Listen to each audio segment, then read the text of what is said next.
오늘은 하나니의 역할이라는 제목으로 하나님 말씀 나누도록 하겠습니다. 연초에 겨울이 지나가고 봄이 될 즈음에 지원부장님과 신방을 했습니다. 네. 우연찮게도 오늘 지원부장님이 기도를 해주셨네요. 감사합니다.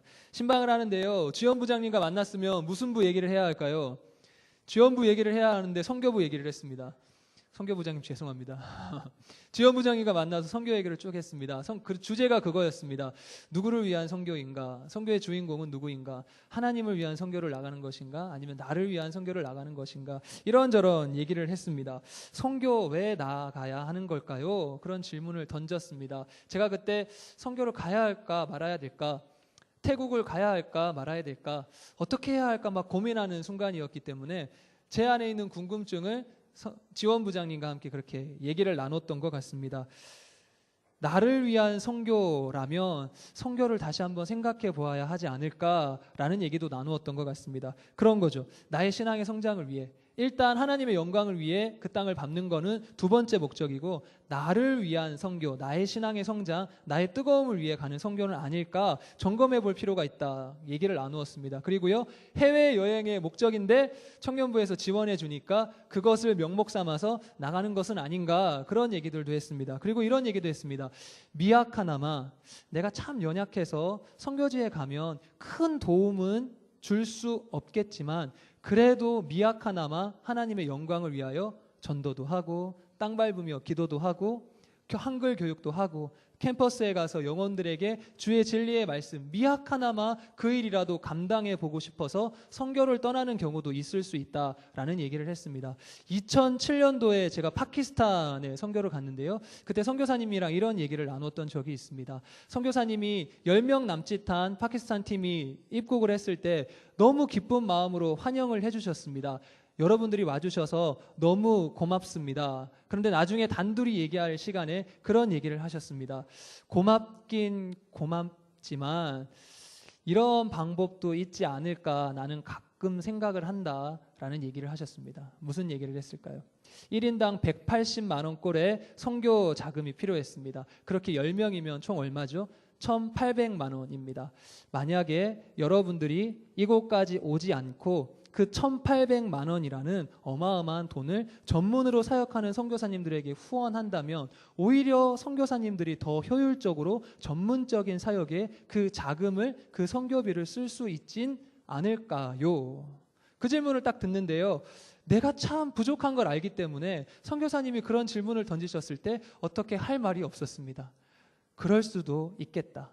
나는 너무나도 연약하고 부족해서 내가 무언가 할 수 없을 것 같은데 차라리 전문적으로 사용할 수 있게끔 선교사님에게 후원을 하는 것도 좋지 않을까라는 생각을 한 적이 있습니다. 나중에 선교사님이 뒷얘기를 하셨는데요, 그 뒷얘기는 본문에서 다시 한번 다루도록 하겠습니다. 여러분들, 선교를 나가면 여러분들이 감당해야 할 역할이 무엇일까요? 나는 할 수 있는 게 없어, 내가 선교 가서 뭘 하겠어, 그런 마음으로 아예 나가지 않고 차라리 후원만 하는 게 맞는 것일까요? 아니면 미약하나마 그곳에 가서 내가 할 수 있는 무언가를 찾아서 일해야지, 이런 마음으로 선교를 떠나야 할까요? 오늘 느헤미야 1장의 본문을 통하여서 선교를 나가는 여러분들 뿐만 아니라 선교를 보내는 이 땅에 남아있는 청년들의 사명이 무엇인가, 그 두 가지의 역할을 좀 살펴봤으면 좋겠습니다. 그래서 오늘 설교의 제목이 하나니의 역할입니다. 오타 아닙니다. 하나님의 역할이 아니라 하나니의 역할이 맞습니다. 제가 이래봬도 한글 타자 400타입니다. 절대 오타 같은 거 안 치거든요. 주보에도 보시면 하나님의 역할이 아닐까 오해하시는 분들이 있는데요, 오늘의 주인공은 하나니입니다. 이 하나니가 선교에 있어서 어떠한 역할을 했는지 함께 살피면서 우리도 하나님의 역할을 감당해야 하겠구나라는 도전을 얻는 시간이 되기를 소망합니다. 지금 본문의 상황을 이해해야 합니다. 바사 왕 아닥사스다의 지배를 받고 있는 상황이었습니다. 예전에도 느헤미야 1장 설교한 적이 있는데요, 바사라 하면 지금 현재의 어느 나라에 해당되는 것일까요? 지금 현재는 아니어도 우리가 잘 아는 이 네 글자의 나라 이름에 해당되는 지역입니다. 페르시아. 바사라는 것은 페르시아 지역을 일컫는 겁니다. 페르시아의 강력한 지배력으로 그 일대의 전 지역을 지배하고 있을 무렵 이스라엘 많은 포로들이 바사 왕국에 끌려가게 됩니다. 그 끌려간 상태에서 이스라엘 사람 중에 한 사람이 성공의 가도를 달립니다. 그 사람의 이름이 바로 느헤미야였죠. 예전에 설교했었습니다. 이 느헤미야가 성공했다는 걸 어떻게 알 수 있죠? 그의 직업으로 알 수 있습니다. 그의 직업이 무엇이었을까요? 11절에 등장합니다. 같이 한번 읽어볼까요? 좀 길지만 같이 한번 읽어보겠습니다. 11절 주여 시작. 주여 구하오니 귀를 기울이사 종의 기도와 주의 이름을 경외하기를 기뻐하는 종들의 기도를 들으시고 오늘 종이 형통하여 이 사람 앞에서 은혜를 입게 하옵소서 하였나니 그때 내가 왕의 술관원이 되었느니라. 아멘. 느헤미야의 직업이 무엇이죠? 술관원이었습니다. 당시의 술관원이라면 왕의 최측근, 왕이 신임하는 사람만이 얻을 수 있는 위대한 자리였습니다. 그런데요, 포로로 끌려갔던 느헤미야라는 유대인이 이러한 직책을 얻게 됩니다. 왕의 최측근으로 신뢰를 받고 있었다라는 것이죠. 이렇게 신뢰를 받고 있는 이스라엘 사람인 느헤미야에게 어느 날 누군가가 찾아옵니다. 그 누군가가 바로 하나니입니다. 그저 옆집에 사는 아저씨 하나니였다면 잠시 방문하는 것이 특별한 일이 되어지지 않았을 텐데 이 하나니가 어디로부터 왔는가가 중요한 사실입니다. 어디로부터 왔을까요? 유대 땅, 포로가 되어 완전히 황폐되어져 있던 그 유대 땅, 수산궁으로부터 수백 킬로미터 떨어져 있는 그 먼 길을 이동하여서 수산궁 느헤미야가 있는 곳까지 도달했다라는 것입니다. 수백 킬로 여러분들 생각에 별거 아닌 것 같죠? 수원에서 부산까지의 거리가 300km 내지 400km 정도 됩니다. 그거보다 훨씬 긴 거리를 왔다라고 생각을 해보시죠. 이 사람이 아무 이유 없이 그 수백 킬로 되는 거리를 걸어서 왔을까요? 여러분들에게 질문 한번 해봅니다. 아무 이유 없이 제가요, 여러분들 중에 한 사람에게 수원에서 부산까지 걸어갔다 와보세요. 그러면 아무 이유 없이 그래요, 제가 가겠습니다 하면서 가실 분이 있을까요? 아무 이유 없이 수백 킬로를 걸어갔다 올 거라고 예스하는 사람이면 정신과 상담이 좀 필요하지 않을까 싶습니다. 분명한 이유가 있기 때문에 이 수백 킬로미터를 걸어가지 않았을까요? 그 이유가 무엇일까요? 그것이 바로 오늘 하나니의 중요한 역할인데요. 그것을 한번 살펴보도록 하겠습니다. 자, 2절의 말씀 같이 한번 읽어봅니다. 내 형제들 가운데 시작.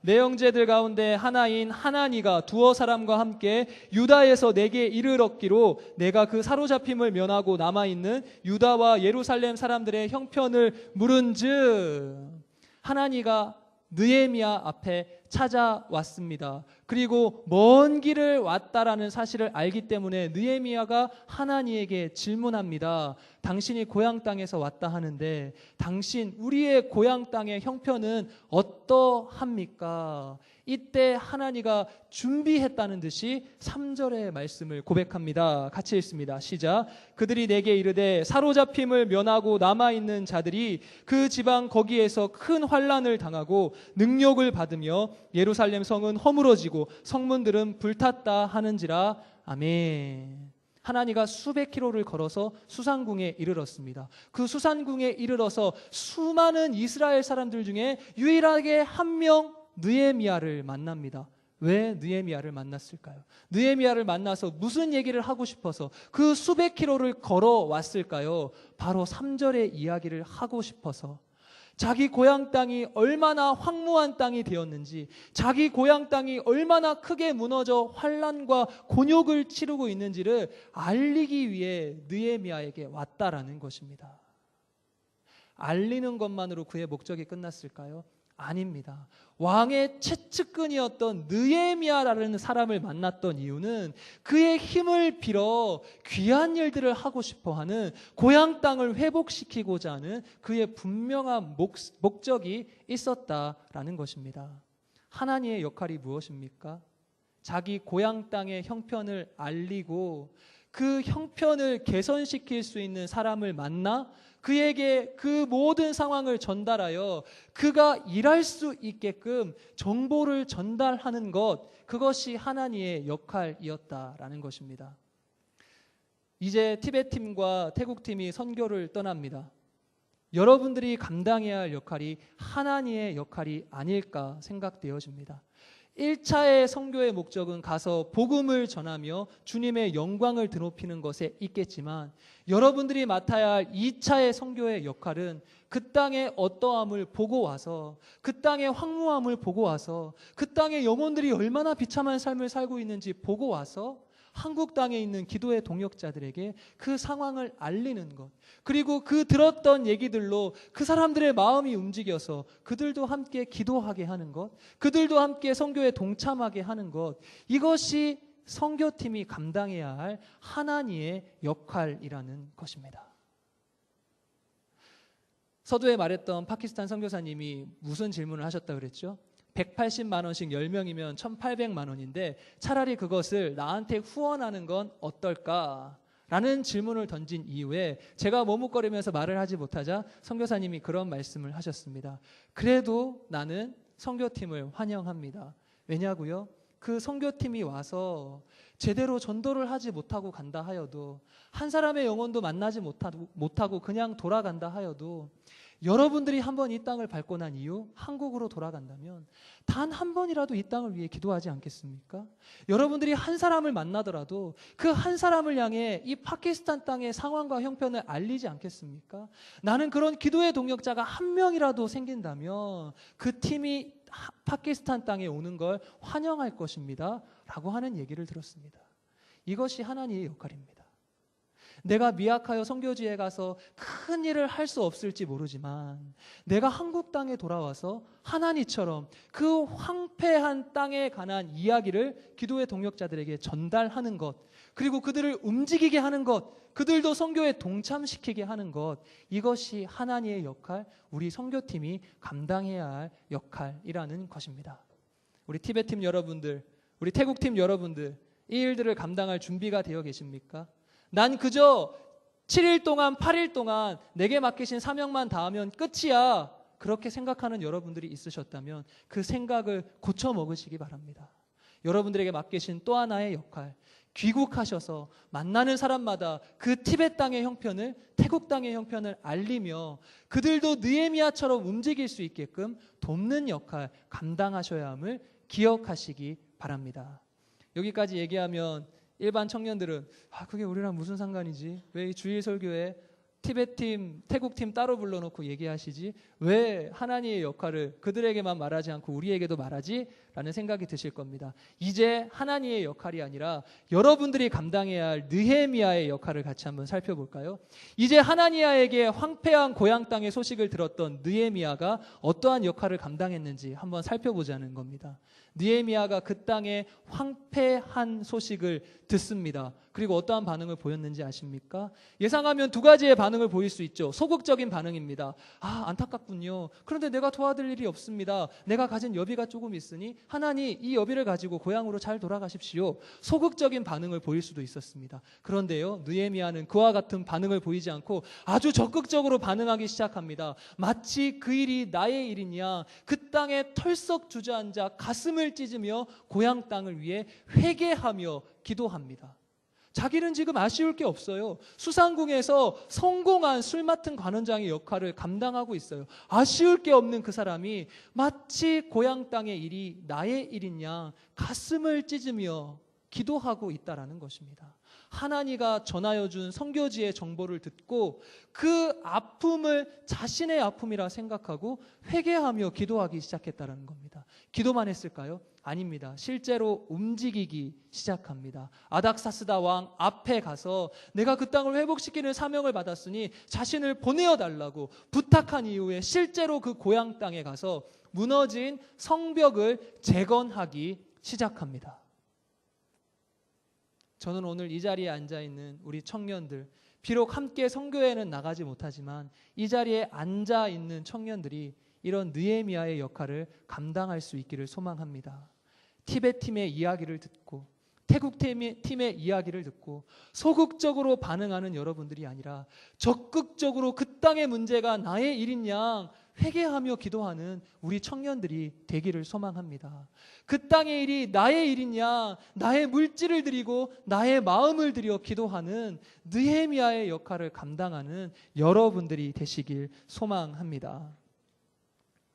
선교에도 역할의 분배가 필요합니다. 실제로 나아가는 역할이 필요하고요. 기도로 후원하는 역할이 필요하고요. 물질로 후원하는 역할이 필요합니다. 태국팀과 티벳팀은 실제 나가는 역할을 감당하고 있습니다. 이제 남은 두 가지 역할은 느헤미야의 역할을 감당해야 할 여러분들의 몫입니다. 물질로 후원하시고 기도로 후원하시고 그 가운데 마음 주신다면 내년에도 주님이 약속하신 그 땅으로 나아갈 수 있는 여러분들이 되시길 소망합니다.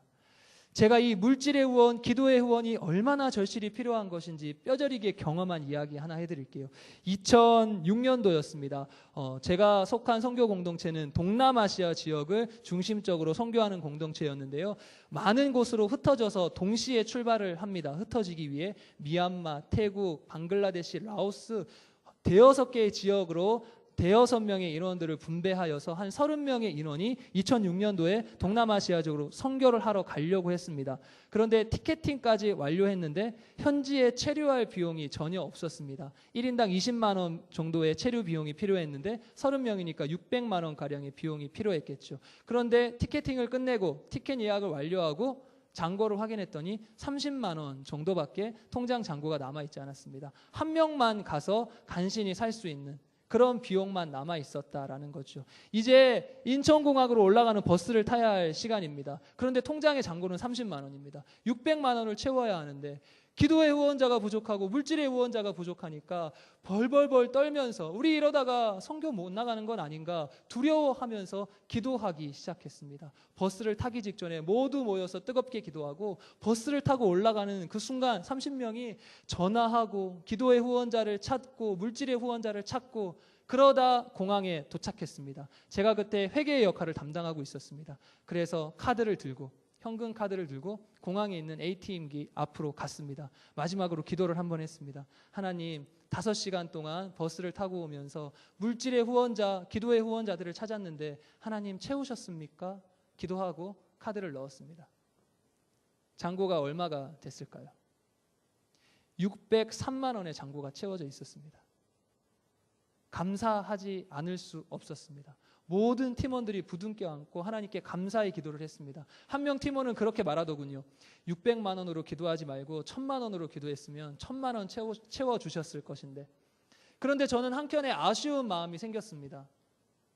애초에 물질의 후원자가 세워져 있었다면, 애초에 기도의 후원자가 세워져 있었다면 그 5시간 동안 가슴 졸이며 그 일들을 하지 않아도, 그렇게 가슴 졸이는 순간을 경험하지 않아도 됐을 텐데 그 물질의 후원자가 없었기 때문에, 기도의 후원자가 없었기 때문에 이와 같이 가슴 아픈 일들을 경험했다라는 생각을 하게 되는 순간 가슴 한켠이 아파왔습니다. 우리 청년들이 그 역할들을 감당해 주셔야 합니다. 물질의 후원자가 되어주셔야 하고 기도의 후원자가 되어주셔야 합니다. 하나님의 영광을 위하여 귀하게 티벳으로 떠나려는 청년들 앞에, 하나님의 영광을 위해 귀하게 태국으로 떠나려는 청년들 앞에 여러분들이 가슴 졸이며 그러한 후원의 기다림을 기다리는 자들이 아니라 기쁜 마음으로, 넉넉히 채우신 마음으로 그 땅을 밟을 수 있게 여러분들이 느헤미야의 역할을 감당해 주시길 부탁드립니다. 오늘의 말씀을 마무리하겠습니다. 한 번 더 질문 던져봅니다. 왜 선교 가야 하는 것일까요? 아직도 내가 미약하고 부족해서 그곳에 가서 내가 할 수 있는 일들이 무엇이 있겠습니까? 생각하는 분들이 있으십니까? 아닙니다. 그래도 떠나셔야 합니다. 그 땅에 가서 한 영혼을 만나지 못한다 하여도, 복음 한 사람에게 복음 전하지 못한다 하여도 그 땅을 바라볼 수 있고 돌아올 수 있다면, 그래서 하나님의 역할을 감당할 수 있다면 여러분들 떠나셔야 합니다. 그리고 느헤미야의 역할을 할 수 있는 사람들을 발굴해 내셔야 합니다. 우리 청년들이 이런 하나님의 역할 그리고 느헤미야의 역할을 감당할 수 있는 청년들 되기를 소망합니다. 마지막으로 필리핀 선교사님의 이야기 하나 들려드리고 같이 기도하고 마무리하는 시간 가지도록 하겠습니다. 필리핀의 한 부족의 선교를 갔던 선교사님의 이야기입니다. 부족과 부족 간에 문제가 생기면 항상 복수하는 전통을 가지고 있는 부족에 가서 선교를 시작하셨습니다. 하나님, 그 하나님의 사랑으로 예수 그리스도께서 나의 죄를 대신하여 희생하셨다. 유대인들 대제사장들의 손에 이끌려 십자가에 못 박혀 돌아가셨다라는 복음의 메시지들을 그 부족 사람들에게 전하셨다라고 합니다. 그런데요, 이 복음의 메시지를 듣고 한 사람이 선교사님에게 뛰어왔답니다. 그리고 흥분한 어조로 이렇게 질문했답니다. 누가 그 귀하신 예수님을 죽였습니까? 내가 그 사람을 찾아서 복수하겠습니다. 자기들의 부족의 전통이 원수는 죽이고 살육하는 그 전통이 있기 때문에 그 전통을 따라서 날 위해 죽으신 예수님인데 내가 이제 그 예수님을 대신하여 복수하겠습니다 라는 얘기를 꺼내는 장면을 이야기를 해주셨습니다. 그러면서 그런 얘기를 하더군요. 이렇게 열정적인 사람이, 예수 그리스도를 아직 몰랐던 이 사람이 예수 그리스도를 경험하고 이렇게 열정적인 사람이 되었는데 아직도 복음 전하지 않으시겠습니까? 물론 그 열정이 복수라는 잘못된 방법으로 표현되어졌긴 했지만 그 사람이 일찍부터 예수를 알았다면 예수를 위해 이 열정을 사용하지 않았겠습니까? 라는 얘기를 해주셨습니다. 여러분들 왜 선교 나가야 합니까? 아직도 세상 가운데는 하나님을 몰라서, 하나님을 위해 열정을 쏟아낼 방법을 몰라서 허우적대는 사람들이 있다라는 것입니다. 여러분들이 그들에게 가서 복음을 전해주시길 소망합니다. 그리고 그 땅을 보고 와서 하나님의 역할, 그 땅의 황무함과 황폐함을 전달하는 그 역할을 감당해 주시길 바랍니다. 그리고 이 자리에 앉아있는 청년들은 느헤미야의 역할, 물질로 후원하고 기도로 후원하는 그 놀라운 역할들이 우리 청년부 가운데 넘쳐나길 소망합니다. 함께 찬양하는 시간 가지겠습니다. 이 땅의 황무함을 보소서. 우리 함께 찬양하시면서 우리 한국 땅의 황무함뿐만 아니라 앞으로 우리 선교팀이 방문하게 될 티벳 땅의 황무함까지, 그리고 태국 땅의 황무함까지 바라볼 수 있는 우리가 될 수 있도록 함께 찬양하며 기도하는 시간 가지겠습니다. 이 땅의 황무함을 보소서. 이 땅의 황무함을 보소서. 하늘의 하나님, 긍휼을 베푸시는 주여, 우리의 죄악 용서하소서. 이 땅 고쳐 주소서.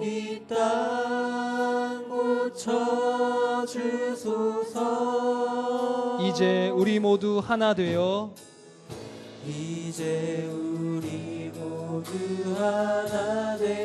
이 땅에 무너진 기초를 다시 쌓을 때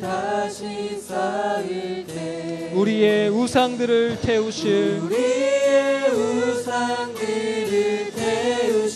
성령의 불 임하소서.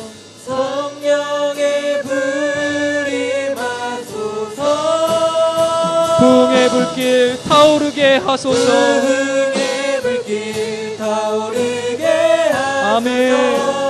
진리의 말씀 이 땅 새롭게 하소서. 은혜의 강물 흐르게 하소서. 성령의 바람 이제 불어와. 오 주님의 영광 가득하길 소망합니다. 주의 영광 가득 새날 주옵소서. 새날 주소서. 오 주님 나라 이 땅에 오 주님 나라 임하여 주옵소서. 우리 부흥의 불길이 태국 땅과 티벳 땅에 넘쳐나기를 함께 찬양합니다. 부흥의 불길 타오르게 하소서. 진리의 말씀이 그 땅 가운데 선포되어질 수 있도록 진리의 말씀 이 땅 새롭게 하소서. 은혜의 강물이 그 땅 가운데 퍼져갈 수 있도록 찬양합니다. 은혜의 강물 흐르게 하소서. 성령의 바람이 그곳 가운데 일어날 수 있도록 찬양합시다. 성령의 바람 이제 불어와. 오 주의 영광 가득하. 오 주의 영광 가득하. 새날 주